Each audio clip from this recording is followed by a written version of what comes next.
The Inheritance Games by Jennifer Lynn Barnes. Chapter 1. When I was a kid, my mom constantly invented games. The quiet game, the who can make their cookie last longer game. A perennial favorite, the marshmallow game, involved eating marshmallows while wearing puffy Goodwill jackets indoors to avoid turning on the heat. The flashlight game was what we played when the electricity went out. We never walked anywhere. We raced. The floor was nearly always lava. The primary purpose of pillows was building forts. Our longest-lasting game was called I Have a Secret, because my mom said that everyone should always have at least one. Some days she guessed mine, some days she didn't. We played every week, right up until I was 15, and one of her secrets landed her in the hospital. The next thing I knew, she was gone. Your move, princess, a gravelly voice dragged me back to the present. I don't have all day. Not a princess, I retorted, sliding one of my knights into place. Your move, old man. Harry scowled at me. I didn't know how old he was, really, and I had no idea how he'd come to be homeless and living in the park where we played chess each morning. I did know that he was a formidable opponent. You, he grumbled, eyeing the board, are a horrible person. 3 moves later, I had him. Checkmate. You know what that means, Harry. He gave me a dirty look. I have to let you buy me breakfast. Those were the terms of our long-standing bet. When I won, he couldn't turn down the free meal. To my credit, I only gloated a little. It's good to be queen. I made it to school on time, but barely. I had a habit of cutting things close. I walked the same tightrope with my grades. How little effort I could put in and still get an A. I wasn't lazy. I was practical. Picking up an extra shift was worth trading a 98 for a 92. I was in the middle of drafting an English paper in Spanish class when I was called to the office. Girls like me were supposed to be invisible. We didn't get summoned for sit-downs with the principal. We made exactly as much trouble as we could afford to make, which in my case was none. Avery, Principal Altman's greeting was not what one would call warm. Have a seat. I sat. He folded his hands on the desk between us. I assume you know why you're here. Unless this was about the weekly poker game I'd been running in the parking lot to finance Harry's breakfasts, and sometimes my own, I had no idea what I had done to draw the administration's attention. Sorry, I said, trying to sound sufficiently meek, but I don't.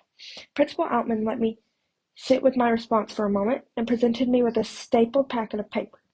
This is the physics test you took yesterday. Okay, I said. That wasn't the response he was looking for, but it was all I had. For once, I'd actually studied. I couldn't imagine I'd done badly enough to merit intervention. Mr. Yates graded the tests, Avery. Yours was the only perfect score. Great, I said, in a deliberate effort to keep myself from saying okay again. Not great, young lady. Mr. Yates intentionally creates exams that challenge the abilities of his students. In 20 years, he's never given a perfect score. Do you see the problem? I couldn't quite backbite my instinctive reply. A teacher who designs tests most of his students can't pass. Mr. Altman narrowed his eyes. You're a good student, Avery. Quite good, given your circumstances. But you don't exactly have a history of setting the curve. That was fair, so why did I feel like he'd gut-punched me? I am not without sympathy for your situation, Principal Altman continued, but I need you to be straight with me here. He locked his eyes on mine. Were you aware that Mr. Yates keeps copies of all his exams on the cloud? He thought I cheated. He was sitting there, staring me down, and I never felt less seen.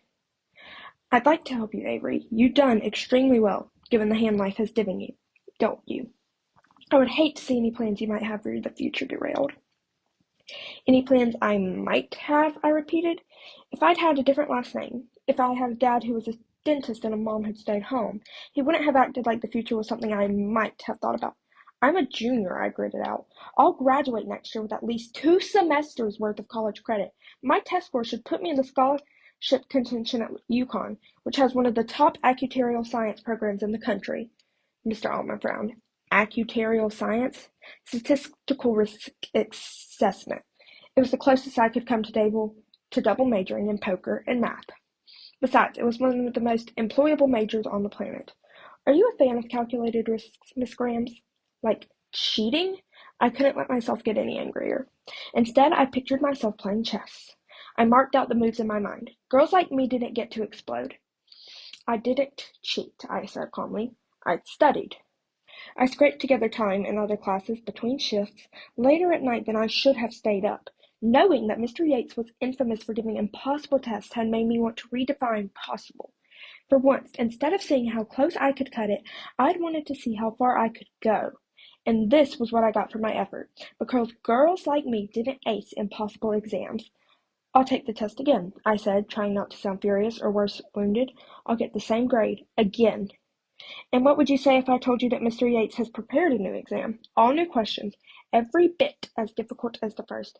I didn't even hesitate. "I'll take it. That can be arranged tomorrow during third period. But I have to warn you that this will go significantly better for you if—" "Now." Mr. Altman stared at me. "Excuse me? Forget sounding meek. Forget being invisible. I want to take the new exam. Right here. In your office. Right now."